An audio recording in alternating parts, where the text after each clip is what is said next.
Um defeito de cor. Capítulo 9, continuação. Aparições.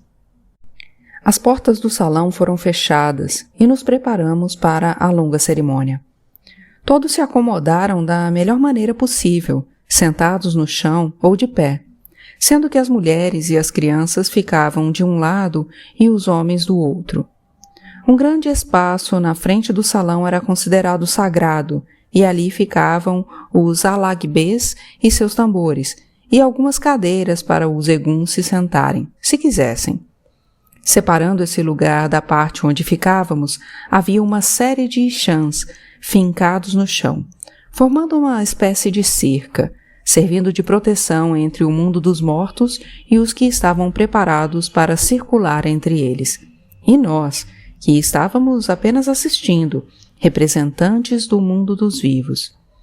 Algumas mulheres podiam andar por todo o salão, e entre elas estava a Yakumani, que parou do nosso lado e explicou que elas eram ogés e só estavam ali participando do culto porque representavam a própria Oiá, a quem todos respeitavam.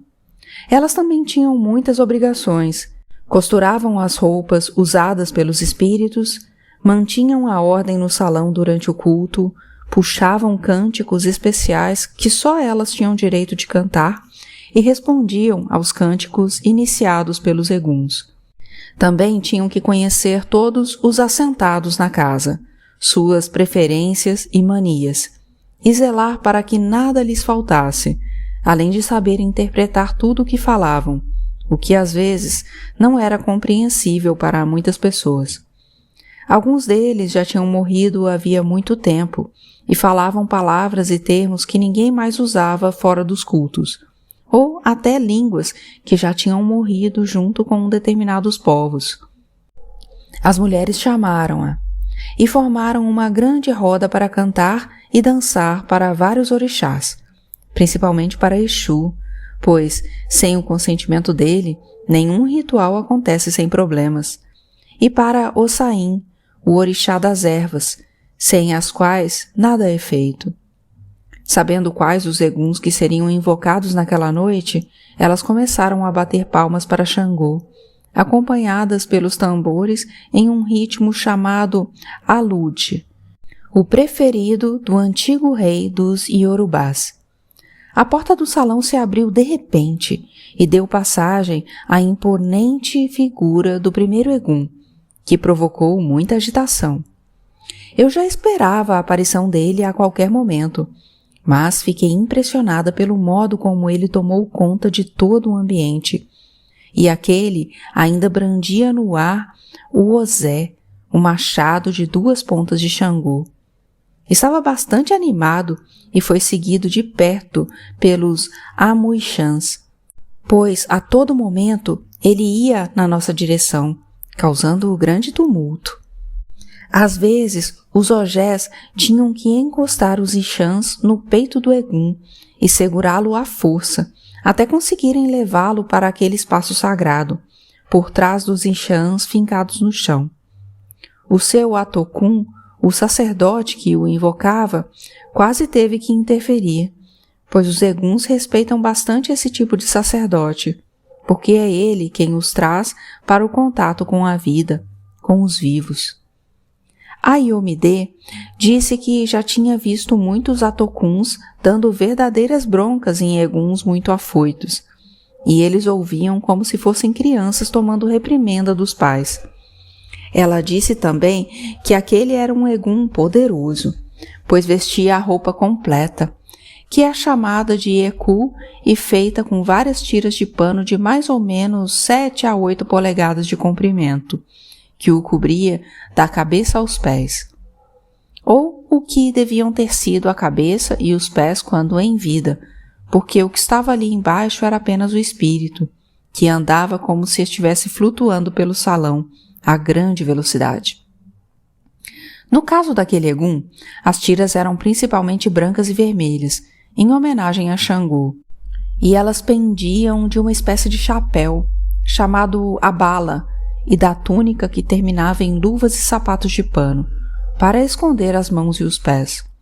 Essa túnica é chamada de cafi, na qual também fica presa uma faixa chamada banté, que identifica o egum que está ali por baixo e que também está impregnada com o axé, a energia com a qual o egum abençoa as pessoas com quem fala. Pude ver isso mais tarde, enquanto ele falava com um grupo de pessoas que parecia conhecer havia um bom tempo, provavelmente descendentes dele, em cuja direção balançava um banté, jogando no ar a energia que as pessoas faziam o gesto de pegar. Naquele dia, vi roupas de vários tipos, e a Ayomide disse que elas dependiam muito dos eguns e da região onde eles tinham nascido pela última vez. Alguns usavam as máscaras geledés sobre o alabá, e outros colocavam peles de animais entre o alabá e o cafô, e ainda outros se enfeitavam com conchas, contas coloridas, espelhos, presas de animais e outros ornamentos. Aquele primeiro egum, depois de muito dançar no meio do salão, foi se sentar em uma cadeira e conversou com o grupo do qual já falei, e então se calou para esperar a entrada dos outros eguns. A Ayomide me disse para prestar atenção na voz dele e tentar dizer com o que se parecia, mas não fui capaz, por não conhecer. Era uma voz que até daria medo se ouvida fora de um culto, muito aguda e estridente, como se fosse produzida por metais que ele tivesse na garganta. Ela me explicou que aquele som também tinha um nome, Zeg, ou apenas Zé, e era muito parecido com o barulho emitido por um macaco chamado Ijimerê. Só os egunguns e eguns falam. Os aparacás, como aquele que tínhamos visto do lado de fora, são mudos porque ainda estão evoluindo e têm poucos poderes. O segundo egum ou egungun que entrou, depois de fazer e receber muita festa, começou a chamar os nomes de várias pessoas que estavam ali, e algumas eram convidadas a se aproximar. O encontro era de grande alegria, mas não foi de todo calmo, com o egum ficando bastante nervoso em algumas partes da conversa. Não dava para entender tudo o que ele falava, e muitas vezes precisou ser interpretado pelo Atokun, que também teve que interferir quando ele quis avançar sobre algumas pessoas. A estas pessoas, ele demonstrou muita raiva, xingando, esbravejando e até rogando pragas, pois elas tinham feito alguma coisa que lhe desagradou. Quando não havia do que se queixar, o egum apenas dava conselhos, receitava ritos ou ebós e depois abençoava, fazendo gestos com o bantê. Às vezes, havia mais de um egum no salão, e a cada entrada eram feitas as saudações, respondidas e dançados os cânticos que o egum entoava, e só então ele fazia os atendimentos. Alguns nem atendiam, ficavam apenas conversando com os outros eguns e saíam do salão, sempre muito aplaudidos e saudados. Um egum muito bonito, filho de Exum, fez questão de presidir um ebó para uma menina que estava muito doente, carregada nos braços do pai. Esse egum gostava muito de crianças e só quis conversar com elas, rindo muito, pedindo que elas dessem pulos no ar, sorrissem, fizessem muita graça. Outro egum, dedicado a Oxalá, abençoou todos os presentes jogando muito axé, que foi disputado com um grande alvoroço. Esse parecia ser dos mais respeitados, pois todos os outros eguns e aparacás que estavam no salão o saudaram e cederam lugar para que ele se sentasse na cadeira do meio, a de maior destaque. Outro egum entrou brandindo uma espada e logo percebi que era de Ogum, o orixá da guerra, o grande ferreiro, o que conseguiu fundir o metal para fazer ferramentas e armas.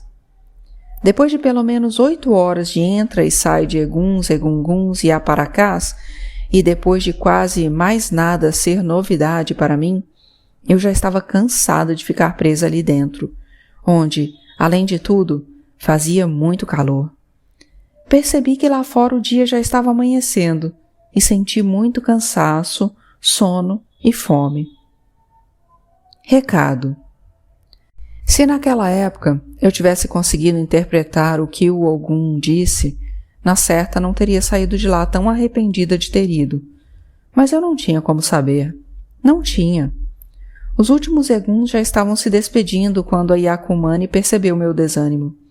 O que me levou a ficar lá dentro durante todo aquele tempo, ou melhor, a me conformar, visto que não era uma escolha, foi a esperança de que um dos Eguns me chamasse, que tivesse algo para me dizer.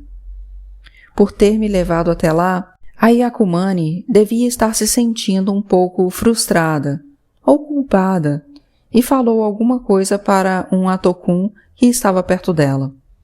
Ele olhou para minha direção e conversou com um Egun que invocava, que pareceu muito contrariado ao permitir que eu me aproximasse. Fui com um pouco de medo, pois já tinha percebido que eles são bastante imprevisíveis, mas o Egun nem sequer se levantou. Estava sentado e assim ficou quando moveu a cabeça na minha direção e disse que estava tudo bem com os meus ancestrais. Foi a Yakumani quem traduziu a fala dele, pois entendi pouquíssimas palavras, e menos ainda quando ele disse que eu tinha um problema muito sério, mas que não era da competência dele. Não era da competência de nenhum dos Eguns cultuados ali.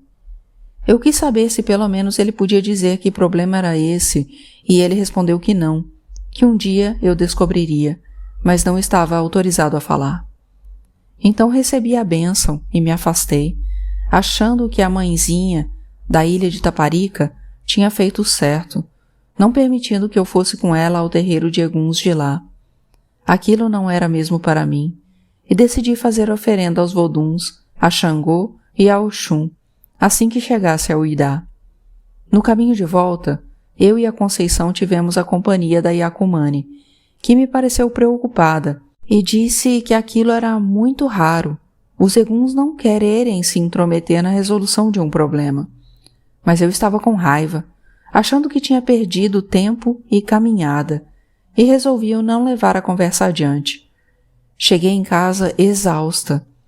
Vi que os ibejis estavam bem e fui para a cama, disposta a esquecer aquilo tudo e tocar a vida. Família. Alguns dias depois, o John voltou bastante animado da viagem com o inglês, contando dos lugares por onde tinham passado. Como o inglês era amigo do alfaiate e do senhor Nicholas, que conheciam muitas fazendas e muitos comerciantes do interior, foram muito bem recebidos onde quer que resolvessem parar, ainda mais por estarem acompanhados de alguns filhos do Xaxá. O John faria mais algumas viagens acompanhado do mesmo inglês, Mr. Frederick Forbes, mas sempre vou me lembrar daquela primeira, por ele ter me levado de presente uma máscara muito parecida com a que a Yakumani disse que eu precisava ter em casa. Foi comprada perto de Abeokutá, de um homem que montara uma barraca ao lado da estrada e tinha muitas delas para vender. O inglês comprou quase todas, dizendo que os amigos sempre cobravam presentes africanos quando ele retornava a Londres. Perguntei se o John sabia o que esses amigos faziam com as máscaras, e ele respondeu que nada de especial, que usavam como enfeites, do mesmo modo que gostavam dos vasos e das panelas de barro ou de metal, ou seja, um uso muito diferente do que fazíamos, e até desrespeitoso com nossos ancestrais, pendurando os objetos de culto na parede da sala, como um enfeite, sem saber o que representavam. Seria a mesma coisa que nós pegarmos os objetos que os padres usavam nas igrejas para enfeitar nossas casas. A estada do John em Uidá, antes de partir novamente para Freetown, aproveitando a passagem dos Sarôs, coincidiu com uma visita do Ayodele. Eu já tinha falado com o John sobre a Ainá, e ele achava melhor eu não interferir mais, pois ela tinha feito uma escolha. O Ayodele, não sei se convencido pela Norbesse, tinha a mesma opinião, até porque os parentes de Porto Novo e de Cotuno nem se importaram em dizer se tinham ou não recebido o recado. Achei covarde a atitude do Ayodele, mas entendia que, sozinho, ele não podia fazer muita coisa, e nem parecia querer. naquele momento em que o corte na cabeça já tinha sumido junto com a necessidade de defender a honra da família. Por falar em família, mais ou menos naquela época, chegou carta da sinhazinha, dizendo que talvez fosse a São Salvador ajudar a Mariana, que já estava para dar à luz. Era bem provável que eu também já estivesse me preparando para ser avó, se o seu irmão Mojocô não tivesse morrido. Mas ainda estava às voltas com 2 crianças pequenas, filhos e não netos. Para falar a verdade, eles não davam muito trabalho, menos ainda quando o John estava em casa, pois ele adorava cuidar deles, muito mais do que eu. Ampliações. Em uma segunda-feira, o Felipe apareceu em casa dizendo que um homem tinha passado pela construção, um português de Lagos. Queria falar com o dono e disse que voltaria na quarta de manhã para tratar de um assunto que poderia nos interessar. Como o John estava viajando, eu fui, e acho que nunca fechei negócio tão depressa na minha vida. Ele era o dono do terreno ao lado e queria vendê-lo por um preço bem convidativo. Não precisávamos de mais terreno, o da casa já era grande o suficiente. Mas fiquei temerosa pelo tipo de gente que poderia ser atraída por preço tão baixo. O homem parecia estar em dificuldades financeiras, pois paguei menos da metade do valor pago pelo meu, e por uma área que era 3 vezes maior. E ele aceitou receber 1/3 do valor em dinheiro e o restante em mercadoria, fumo que tinha acabado de chegar do Recôncavo. Do terreno, fomos direto ao forte, nos últimos dias de estada do José Joaquim por lá, e ele rapidamente me ajudou a fazer os papéis de compra e venda, assinados por mim, pelo homem e por 2 testemunhas. Depois fomos até o galpão que eu tinha alugado, e enquanto separavam a mercadoria, o homem foi até o mercado e voltou com 4 carregadores, partindo logo em seguida. Quando ele foi embora, fiquei com medo de ter sido enganada, comprando o que não lhe pertencia. Mas, passados alguns dias de muita expectativa, o Sr. Nicholas conseguiu confirmar que estava tudo certo. Assim que tive certeza, fui até a construção e autorizei o Rafik e o Felipe a construírem umas casinhas para eles morarem. Eles e os outros trabalhadores, que já eram mais de 15 e poderiam levar suas famílias. Dessa maneira, eu garantiria não só a fidelidade e a gratidão deles, mas também que trabalhariam mais rápido, morando tão perto. Terminadas as casinhas, o Rafik deu a ideia de construirmos uma olaria para fabricar os tijolos e as telhas que seriam usados na obra, pois tinha recrutado 2 trabalhadores que entendiam muito bem do processo, por terem trabalhado com isso na Bahia. Achei uma excelente ideia, por ser mais econômica e porque o Rafik disse que assim teria certeza da qualidade do material. Enquanto os 2 oleiros saíam pelas redondezas procurando um bom lugar para retirar a terra, pois a do litoral era muito arenosa, os outros construíram o barracão e os fornos. Com as casinhas e a olaria, atrasamos a construção em quase 2 meses e já estávamos chegando ao fim do ano.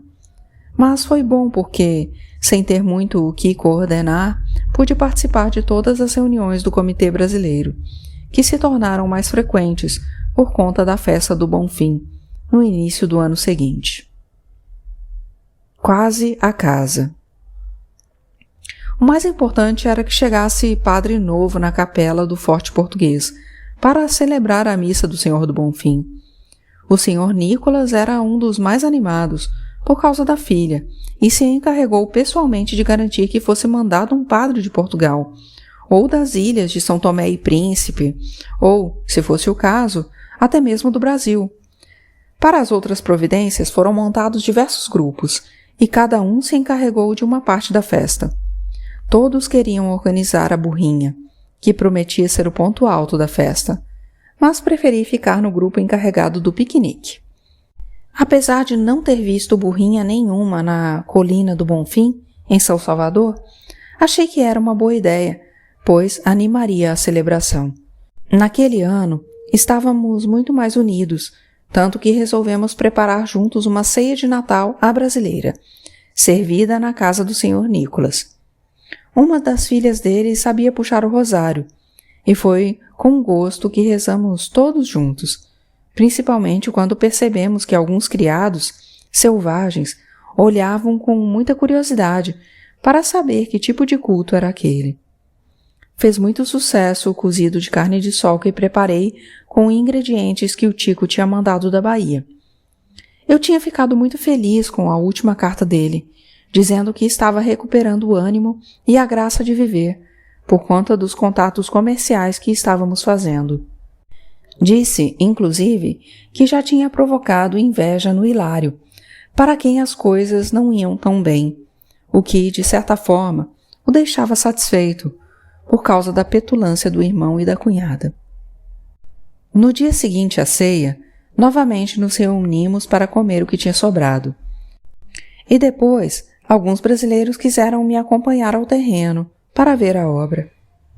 Infelizmente, e para mim também, que não me aguentava de ansiedade, não havia muita coisa para ver, somente a base onde as paredes seriam levantadas, mas expliquei onde ficaria cada cômodo, e me disseram que aquele tipo de casa era novidade para grande parte dos selvagens, e que só mesmo brasileiros poderiam erguê-la. Pude também mostrar algumas encomendas que tinham chegado, como portais e vidros, guardados em um cômodo construído para este fim, e que mais tarde eu usaria para guardar a carruagem que sempre tive vontade de ter, igual a dos Clegg. Todos elogiaram muito a minha iniciativa de construir casinhas para os trabalhadores, que o Rafik fez questão de mostrar com muito orgulho, pequenas, simples, mas muito bem erguidas, dispostas em círculo e tendo no meio um terreno onde as crianças brincavam. Até parecia uma pequena aldeia, como uma de indígenas que eu tinha visto nos arredores de São Paulo, e fiquei espantada quando percebi que já havia mais de 10 famílias morando lá. O Rafik comentou que isso era bom, pois as mulheres cuidavam dos seus homens, não deixando que eles bebessem muito ou arranjassem confusão, além de trazê-los sempre bem alimentados e dispostos para o trabalho. Quando eles viam aquela conveniência com outras famílias, todas brasileiras, fazia muito bem às próprias famílias, se esforçando mais ainda para fazer um bom trabalho e continuar ali, pois era grande o número de interessados. Percebi então que tinha resolvido alguns problemas, mas arranjado outro muito grande, que era tirá-los dali depois que a obra tivesse concluída.